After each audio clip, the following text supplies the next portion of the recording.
Bonjour à tous, soyez les bienvenus pour ce nouveau numéro d'Asphalte. Aujourd'hui, un programme chargé.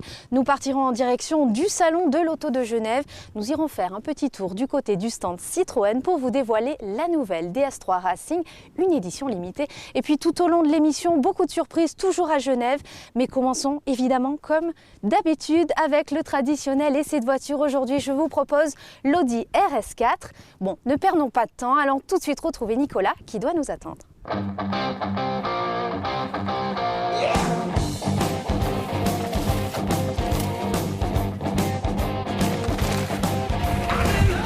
Eh bien, moi qui croyais être en retard. Désolé. Bonjour Nicolas, ça va bien? Bonjour, très bien et vous? Alors aujourd'hui, je vous propose de troquer votre VTT contre cette Audi RS4. Est-ce que le deal vous convient? Je crois que je vais y gagner au change là. Plutôt oui. Hein. Ouais. Est-ce qu'elle vous plaît? Ah magnifique, ouais, vraiment. Je l'avais jamais trop vue d'ailleurs, cette nouvelle version. Et là, les roues... Elle affiche vraiment un look devant. dynamique et résolument sportif. Ah ouais, elle est... Maintenant, moi, ce que je peux vous dire, c'est que l'argument principal se situe sous le capot.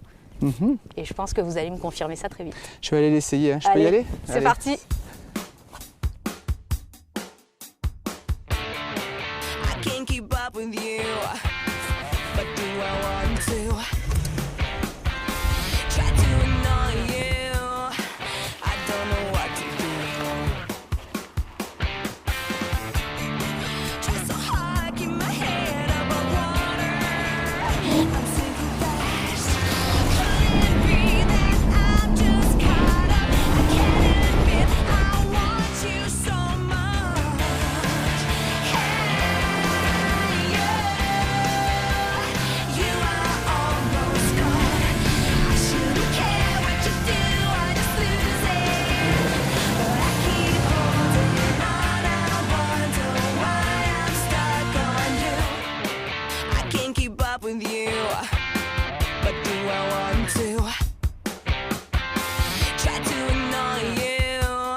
Elle semble dominer de loin toute sa famille Audi avec son design plus qu'agressif. La RS4 impose tout de suite son style et c'est peu de le dire car nous oublions même qu'il s'agit d'un break. Plus longue, plus large, plus basse, la mangeuse de bitume civilisée ne ressemble à personne d'autre. La traditionnelle calandre se pare d'aluminium mat et d'une grille en nid d'abeille. Même chose pour les entrées d'air du pare-choc surdimensionnées qui laissent entrevoir la puissance qu'elle dissimule. L'aluminium, un matériau que l'on retrouve aussi sur les rétroviseurs, les contours de vitres ainsi que sur le diffuseur. À l'intérieur, le confort règne en maître, les sièges sport tapissés de cuir englobent parfaitement le conducteur. L'aluminium et le carbone ne sont pas en reste, car tous les détails de personnalisation sont omniprésents. Pour autant, aussi sportive soit-elle, la RS4 se veut avant tout un break utilisable au quotidien. Les ingénieurs aux anneaux ne l'ont pas oublié, les passagers arrière bénéficient de places spacieuses. Même chose pour le coffre qui est d'une capacité oscillant entre 490 et 1 litre 430. Des valeurs assez modestes en soi pour un break, mais tout à fait exceptionnelles pour un modèle sportif.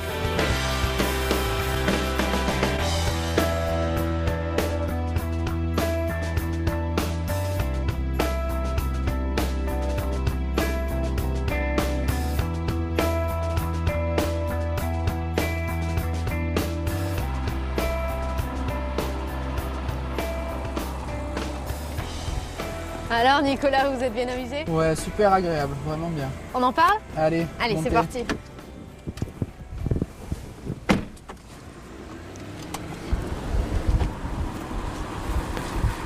Nicolas, alors cet essai, un moteur impressionnant, 450 chevaux, un V8 atmosphérique, quel est votre ressenti? Vraiment, moteur super agréable, hyper plein, il repart très bas pour un Atmo, surtout quand on le met en mode dynamique.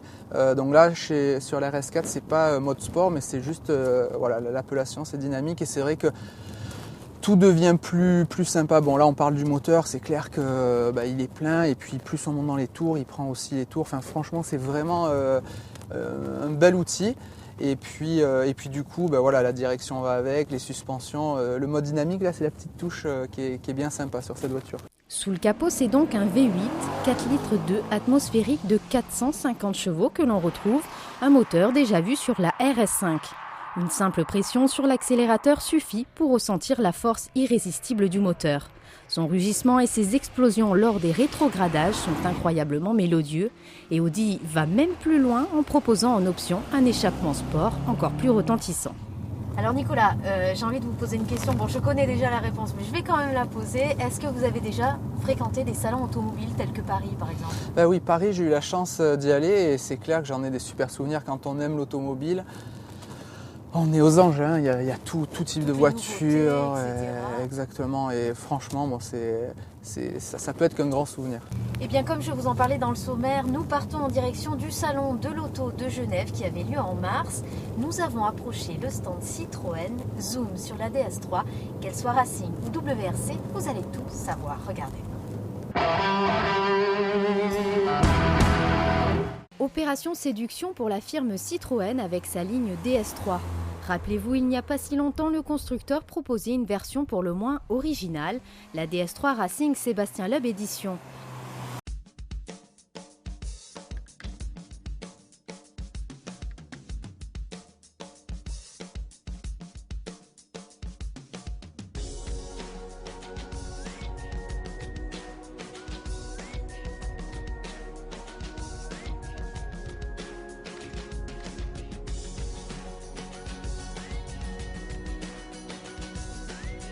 Allez, fini la nostalgie, voici que Citroën nous propose comme chaque année une DS3 Racing en série limitée et dans des coloris jamais encore dévoilés.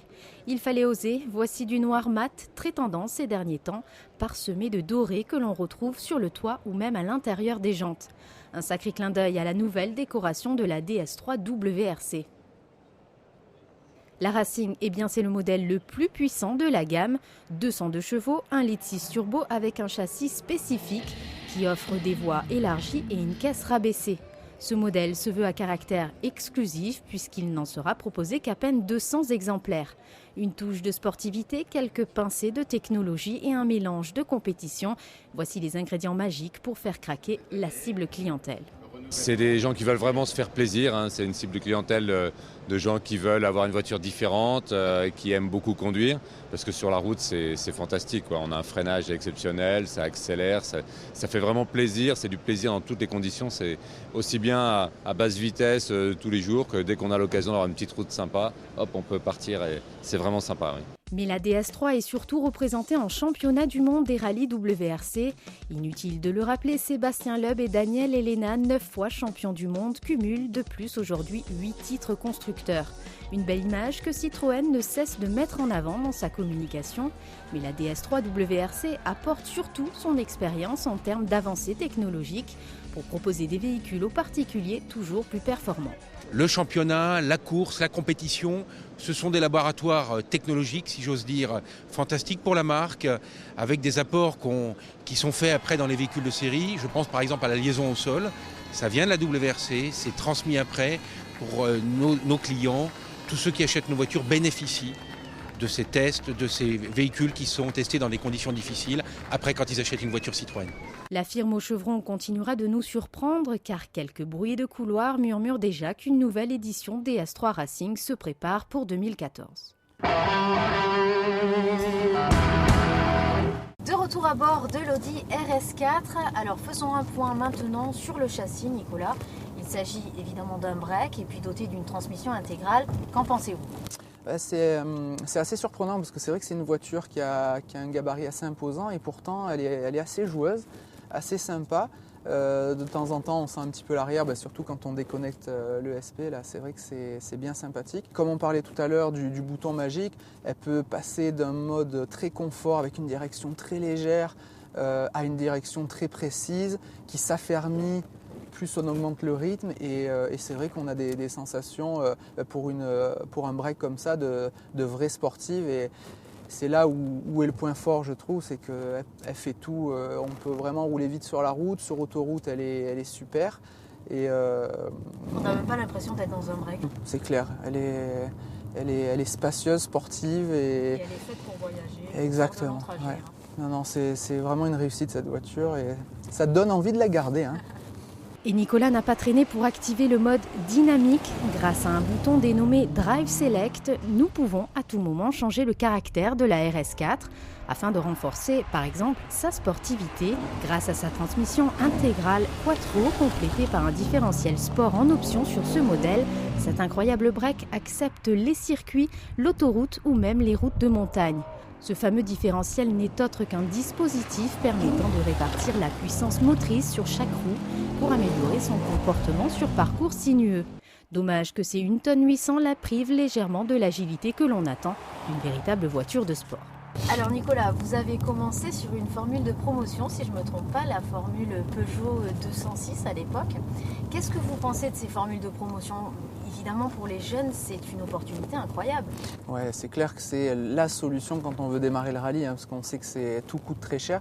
C'est vrai que c'est souvent c'est des formules où les coûts sont maîtrisés et surtout où derrière il y a on va dire des récompenses qui sont un volant officiel ou des voitures plus grosses ou plus puissantes. Et je crois qu'il n'y a pas trop d'autres choix que d'y passer et on voit que la plupart des champions y sont passés, hein, notamment Sébastien Ogier qui est le plus récent en date.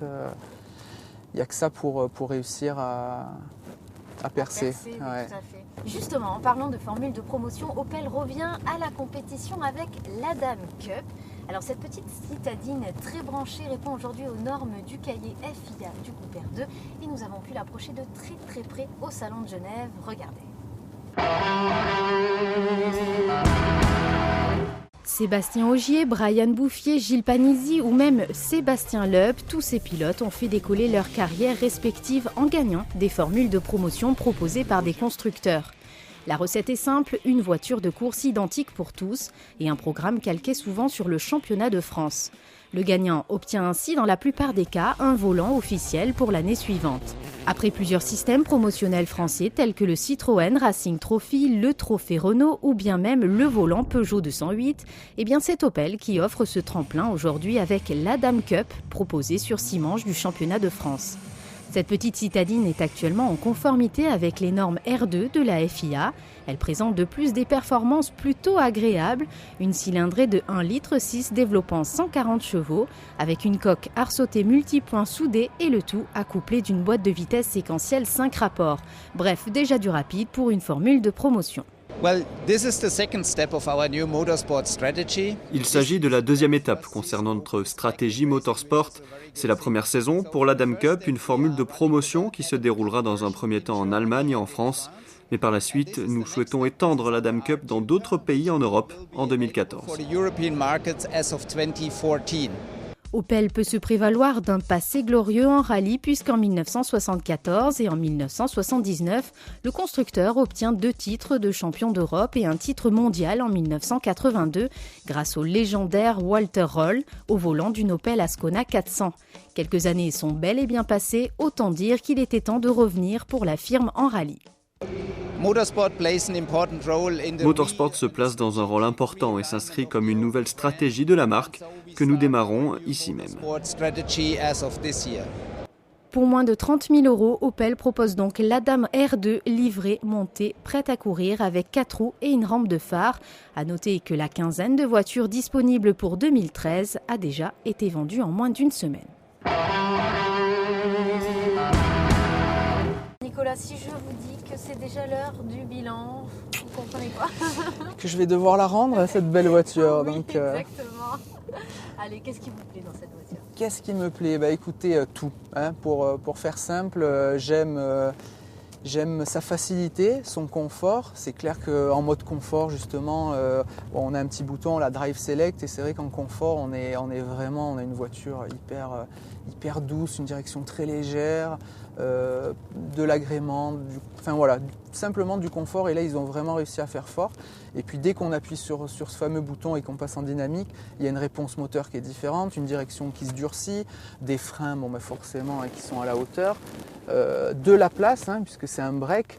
Et c'est là où c'est génial dans cette voiture, c'est qu'il y a de la place, on peut mettre la famille et des bagages. Et puis à côté de ça, quand on veut attaquer et rouler sportivement, on va dire, on a quelque chose de génial.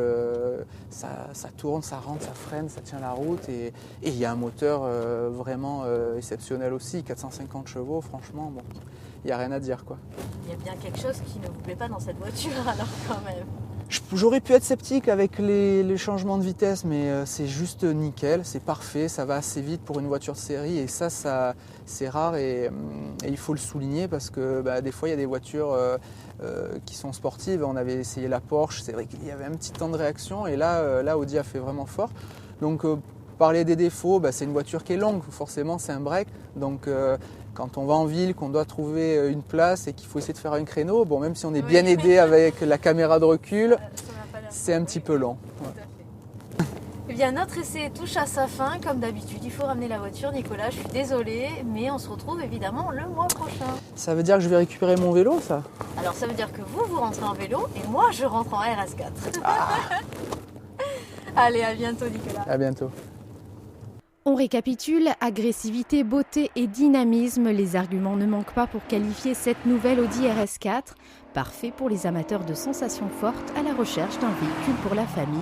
De plus, sachez que ce break peu commun est accessible à partir de 85 900 € sans option. Mais à noter que ce modèle bénéficie déjà d'un large panel d'équipements de série. Et tout de suite, Asphalt vous propose une rubrique rétrospective consacrée à l'évolution du règlement du rallye Monte-Carlo.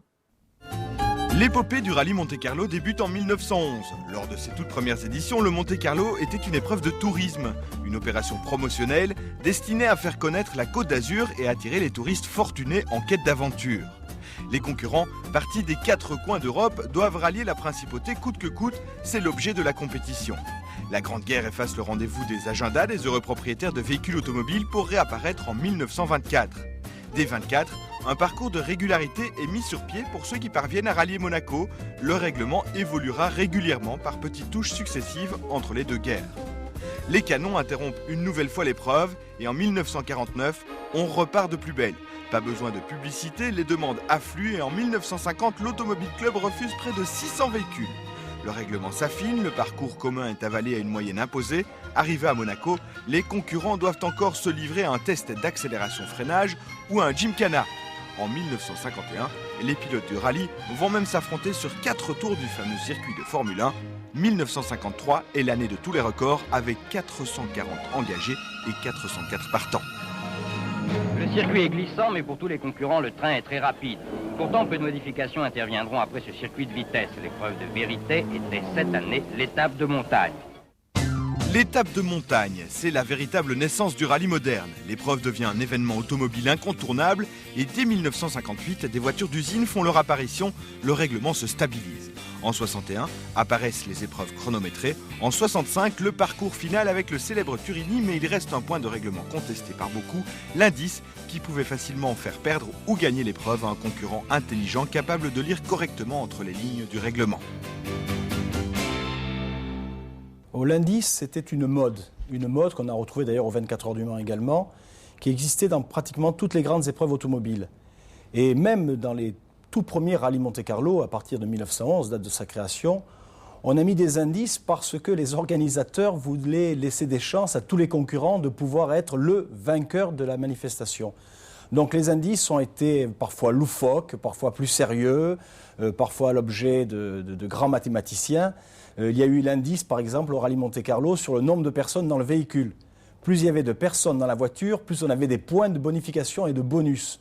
Si bien qu'une année, on a eu un équipage qui est venu au rallye Monte-Carlo dans un autobus. Ils ont fait le rallye Monte-Carlo dans un autobus. On a eu aussi des indices concernant le nombre de portes. On a eu des indices beaucoup plus sérieux concernant la cylindrée. Ça, ils ont demeuré fort longtemps. Des indices concernant également des rapports poids et des rapports puissance. Plus le véhicule était lourd, plus il était handicapé, et ainsi de suite. Donc les indices ont fleuri au fil des années. Il y a même eu des indices très compliqués avec des règles mathématiques où si on n'avait pas, à l'époque il n'y avait pas d'ordinateur, mais la règle à calculer, on ne pouvait pas sortir un classement. En 68, l'indice disparaît définitivement, la victoire se joue au scratch, un point c'est tout. Les usines s'engagent en force, le Monte-Carlo devient un fabuleux vecteur d'image. Viennent ensuite les folles années, avec les groupes B surpuissantes et difficiles à maîtriser. Le Monte-Carlo, qui est l'épreuve d'ouverture du championnat du monde des rallyes, attire de plus en plus de monde sur le bord des routes. Les groupes B sont des voitures dangereuses qui seront interdites à la fin de la saison 86. 1987, place au sage groupe A, puis au WRC actuel. Le Monte-Carlo reste l'épreuve la plus difficile de la saison, même si en 1997, le parcours de concentration des origines disparaît du programme pour les pros et pour les amateurs un an plus tard. Il laisse la place à un parcours en trèfle autour de Monaco. Le Grand Monte-Carlo a bel et bien disparu. Sous la pression de la FIA, l'Automobile Club a dû céder et rentrer dans l'étroit carcan du règlement mondial. Et même si en 2005, le parcours s'est concentré sur le seul département des Alpes-Maritimes, réduisant encore un peu le terrain de jeu des pilotes, le Monte reste une épreuve hors norme qui ne laisse personne indifférent.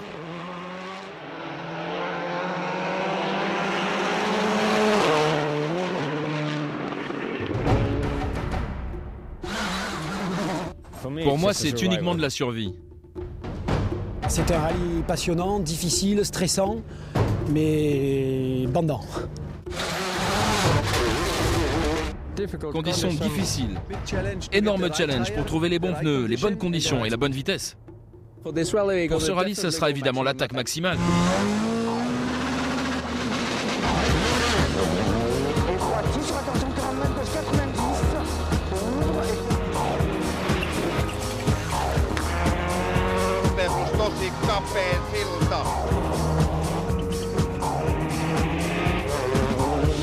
Et encore.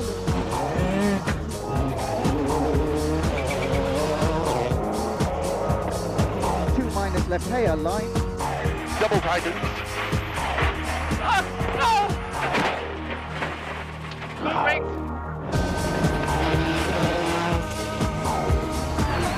Plunging, 3 plus right. Oikein 3.